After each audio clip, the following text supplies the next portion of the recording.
Hi, ಎಲ್ಲರಿಗೂ ನಮಸ್ಕಾರ. Welcome to my channel. ನಂಬಿಕೆಯೇ ಬದುಕಿನ ಬುನಾದಿ.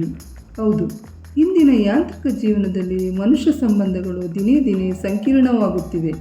ಒಂದು ಕಾಲದಲ್ಲಿ ನೆರೆಹೊರೆಯವರ ಮನೆ ಬಾಗಿಲಿಗೆ ಬೀಗ ಹಾಕದಿದ್ದ ಕಾಲವಿತ್ತು. ಇಂದು ಅಪಾರ್ಟ್ಮೆಂಟ್ಗಳಲ್ಲಿ ಪಕ್ಕದ ಮನೆಯವರನ್ನೇ ಗುರುತು ಹಿಡಿಯಲಾಗದ ಸ್ಥಿತಿ ಬಂದಿದೆ. ಇದಕ್ಕೆಲ್ಲ ಮೂಲ ಕಾರಣ ನಮ್ಮ ನಡುವೆ ಬೆಳೆಯುತ್ತಿರುವ ಅಪನಂಬಿಕೆ ಮತ್ತು ಕುಸಿಯುತ್ತಿರುವ ವಿಶ್ವಾಸ. ಮಾನವ ಸಂಬಂಧಗಳನ್ನು ಬೆಸೆಯುವ ಪ್ರಮುಖ ಸೇತುವೆ ಎಂದರೆ ನಂಬಿಕೆ ಮತ್ತು ವಿಶ್ವಾಸ. ಅದು ಇದ್ದರೆ ಸಂಬಂಧ ಗಟ್ಟಿ, ಇಲ್ಲದಿದ್ದರೆ ಬರೀ ಒಡೆದಾಟ, ಅನುಮಾನ ಮತ್ತು ಒಂಟಿತನ. ವಿಶ್ವಾಸ ಎಂದರೆ ಒಬ್ಬರ ಮೇಲೆ ಇನ್ನೊಬ್ಬರಿಗಿರುವ ನಂಬಿಕೆ. ನಮ್ಮ ನೋವು ನಲಿವುಗಳನ್ನು ಹಂಚಿಕೊಳ್ಳಲು ಒಬ್ಬರು ಇದ್ದಾರೆ ಎಂಬ ಭರವಸೆ. ನಮ್ಮ ಬೆನ್ನಿಗೆ ಒತ್ತಾಸೆಯಾಗಿ ಯಾರೋ ನಿಂತಿದ್ದಾರೆಂಬ ಧೈರ್ಯ.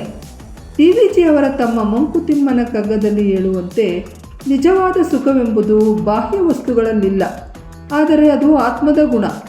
ಮೌನದೊಳು ಮಾತಿನೊಳು, ಹಾಸ್ಯದೊಳು ಹಾಡಿನೊಳು, ಮಾನವಂ ಪ್ರಣಯದೊಳು, ವೀರ ವಿಜಯದೊಳು ಏನೋ ಎಂತೋ ಸಮಾಧಾನಗಳ ನರಸುತಿಹ ನಾನಂದವಾತ್ಮಗುಣ ಮಂಕುತಿಮ್ಮ. ಅಂದರೆ ಮೌನ, ಮಾತು, ಹಾಸ್ಯ, ಪ್ರೀತಿ, ವಿಜಯಗಳ ಮೂಲಕ ಮನುಷ್ಯನು ಸಮಾಧಾನವನ್ನು ಹುಡುಕುತ್ತಾನೆ. ಆದರೆ ನಿಜವಾದ ಆನಂದವು ಆತ್ಮದ ಗುಣ. ಇದೇ ರೀತಿ ಇತರರಲ್ಲಿ ನಾವು ಹುಡುಕುವ ವಿಶ್ವಾಸವು ಒಂದು ಆಂತರಿಕ ಭದ್ರತೆಯ ಭಾವನೆಯಾಗಿದೆ.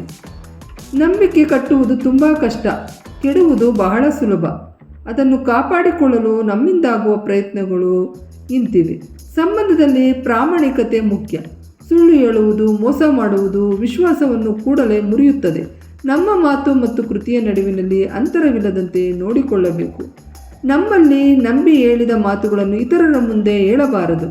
ಇತರರ ವೈಯಕ್ತಿಕ ವಿಷಯಗಳನ್ನು ಗೌರವಿಸಬೇಕು.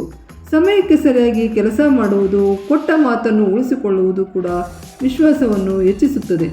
ತಡ ಮಾಡುವುದು, ನಿರ್ಲಕ್ಷ್ಯ ಮಾಡುವುದು ಅಪನಂಬಿಕೆಗೆ ಕಾರಣವಾಗುತ್ತದೆ. ಇತರರ ತೊಂದರೆ ನೋವುಗಳನ್ನು ಅರ್ಥ ಮಾಡಿಕೊಳ್ಳಲು ಪ್ರಯತ್ನಿಸಬೇಕು. ಬೆಂಬಲ ಬೇಕಾದಾಗ ಜೊತೆ ನಿಲ್ಲಬೇಕು. ಇದರಿಂದ ಭಾವನಾತ್ಮಕ ಬಾಂಧವ್ಯ ಬೆಳೆಯುತ್ತದೆ. ತಪ್ಪುಗಳು ಆಗುತ್ತಲೇ ಇರುತ್ತವೆ, ಆದರೆ ಅವುಗಳನ್ನು ಮನಸ್ಸಿನಲ್ಲಿಟ್ಟುಕೊಂಡು ಸೇಡು ತೀರಿಸಿಕೊಳ್ಳುವುದು ಬೇಡ. ಕ್ಷಮಿಸುವ ಮನೋಭಾವ ಬೆಳೆಸಿಕೊಂಡರೆ ಸಂಬಂಧಗಳು ಮತ್ತಷ್ಟು ಗಟ್ಟಿಯಾಗುತ್ತವೆ. ಮನುಷ್ಯನ ಜೀವನ ಸಾಗರದಲ್ಲಿ ಸಂಬಂಧಗಳೇ ದೋಣಿ. ಆ ದೋಣಿಗೆ ವಿಶ್ವಾಸವೇ ಚುಕ್ಕಾಣಿ. ನಮ್ಮ ಸುತ್ತಮುತ್ತಲಿನವರನ್ನು ಅನುಮಾನದ ಕಣ್ಣಿನಿಂದ ನೋಡುವ ಬದಲು ಅವರಲ್ಲಿ ಒಳ್ಳೆಯದನ್ನು ಕಾಣಲು ಪ್ರಯತ್ನಿಸೋಣ. ಸಣ್ಣ ಸಣ್ಣ ಸಹಾಯಗಳ ಮೂಲಕ, ಮುಗುಳ್ನಗೆಯ ಮೂಲಕ, ಪ್ರೀತಿಯ ಮಾತಿನ ಮೂಲಕ ಮತ್ತೆ ಆ ವಿಶ್ವಾಸದ ಸೇತುವೆಯನ್ನು ಕಟ್ಟೋಣ. ಏಕೆಂದರೆ ನಂಬಿಕೆಯೇ ಬದುಕಿನ ಬುನಾದಿ. ಅದನ್ನು ಕಾಪಾಡುವುದೇ ನಿಜವಾದ ಮಾನವೀಯತೆ. ತಂತ್ರಜ್ಞಾನ ನಮ್ಮನ್ನು ಜೋಡಿಸಿದೆ, ಆದರೆ ಮನಸ್ಸುಗಳನ್ನು ಬೇರ್ಪಡಿಸಿದೆ. ಮೊಬೈಲ್ನಲ್ಲಿ ನೂರಾರು ದೂರವಾಣಿ ಸಂಖ್ಯೆಗಳಿವೆ, ಆದರೆ ನೋವಾದಾಗ ಮಾತನಾಡಲು ಒಬ್ಬ ಆಪ್ತ ಸ್ನೇಹಿತನಿಲ್ಲ. ಸ್ಪರ್ಧೆಯ ಈ ಯುಗದಲ್ಲಿ ತಾವು ಬೆಳೆಯಲು ಯಾರನ್ನಾದರೂ ಹಿಂದಕ್ಕೆ ತಳ್ಳಬೇಕು ಎಂಬ ಮನೋಭಾವ ಬೆಳೆದಿದೆ. ಇದರಿಂದ ವ್ಯಕ್ತಿಗಳ ನಡುವೆ ಅಪನಂಬಿಕೆಯ ಬೇರು ಆಳವಾಗುತ್ತಿದೆ. ಸಣ್ಣ ಸಣ್ಣ ಸ್ವಾರ್ಥಗಳು, ಅಭದ್ರತೆ ಮತ್ತು ಅಸೂಯೆ ನಮ್ಮ ನಡುವಿನ ಪಾವಿತ್ರತೆಯನ್ನು ಕಸಿದುಕೊಳ್ಳುತ್ತಿದೆ. ಸಮಾಜ ತತ್ವಜ್ಞಾನಿ ಚಾರ್ಲ್ಸ್ ಆರ್ಟೋರ್ನ್ ಅವರ ಮಾತಿನಂತೆ, ವಿಶ್ವಾಸ ಎಂಬುದು ಸಾಮಾನ್ಯವಾಗಿ ನಂಬಿಕೆಯೇ. ಇದರ ಅರ್ಥ ನಮ್ಮ ಪಾಲಿನ ಕೆಲಸವನ್ನು ನಾವು ಮಾಡುವುದು ಮತ್ತು ಉಳಿದ ಭಾಗವನ್ನು ವ್ಯವಸ್ಥೆಯು ಪೂರೈಸುತ್ತದೆ ಎಂಬ ಆತ್ಮವಿಶ್ವಾಸ ಹೊಂದಿರುವುದು. ವ್ಯಕ್ತಿಯಲ್ಲಿ ವಿಶ್ವಾಸವೇ ಕುಸಿದಾಗ ಸಮಾಜದ ವ್ಯವಸ್ಥೆಯೇ ಕುಸಿಯಲಾರಂಭಿಸುತ್ತದೆ. ವಿಶ್ವಾಸವಿಲ್ಲದ ಸಮಾಜದಲ್ಲಿ ಯಾರಿಗೂ ಯಾರ ಮೇಲೆ ನಂಬಿಕೆ ಇರುವುದಿಲ್ಲ. ವ್ಯಾಪಾರ ವಹಿವಾಟು ಸ್ಥಗಿತವಾಗುತ್ತದೆ. ನ್ಯಾಯಾಲಯಗಳಲ್ಲಿ ಮಾತ್ರ ಪ್ರಕರಣಗಳು ಹೆಚ್ಚಾಗುತ್ತವೆ. ಮನೆಗಳು ಕಾರಾಗೃಹವಾಗುತ್ತವೆ.